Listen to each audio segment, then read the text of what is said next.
Mặc dù tôi đã ở Việt Nam đến hơn 20 tuổi và rời nước năm 1980, tôi cũng không nhớ mình đã có dịp nào đi chợ ở Việt Nam. Dịp về Việt Nam lần này, tôi có dịp đi ngang qua khu chợ Phùng Hưng gần nhà mẹ vợ tôi ở Chợ Lớn. Chợ là một ví dụ điển hình của chợ truyền thống Việt Nam. Chợ cũng là nơi phản ánh văn hóa và cộng đồng địa phương. Chợ Phùng Hưng thì nằm ở quận 5, ở Chợ Lớn của Saigon cũ, là một ví dụ của sự kết hợp giữa văn hóa Việt Nam và Trung Quốc. Chợ đã tồn tại từ năm 1928 và là một phần quan trọng của di sản địa phương.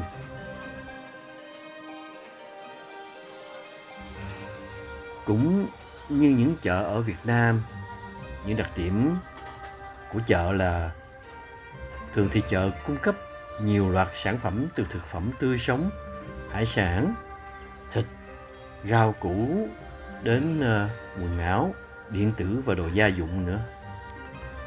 Một trong những điểm nổi bật của chợ là các gian hàng ẩm thực.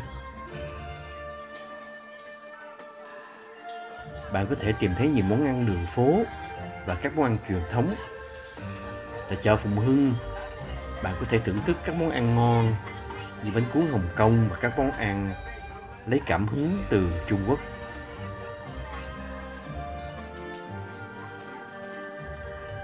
Thường thì chợ luôn luôn nhộn nhịp với các hoạt động từ sáng sớm đến tối muộn. Thường thì từ khoảng 5 giờ sáng và chiều đến thì chợ dọn dẹp đi. Nhưng tới 10 giờ tối vẫn còn thấy những cái gian hàng ăn uống ẩm thực vẫn còn tấp nập.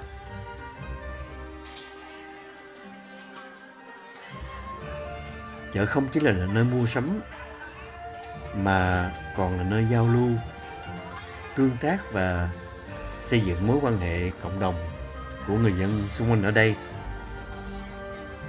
Chợ Phùng Hưng là nơi mà cả người dân địa phương và du khách đến để trải nghiệm văn hóa chợ và thưởng thức các món ăn ngon.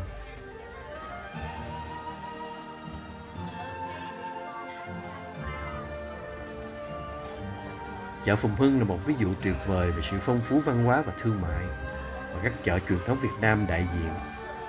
Nếu có cơ hội, bạn cũng nên ghé thăm để hòa mình vào văn hóa địa phương và thưởng thức ẩm thực đặc sắc của chợ Lớn và của chợ Phùng Hưng nhé.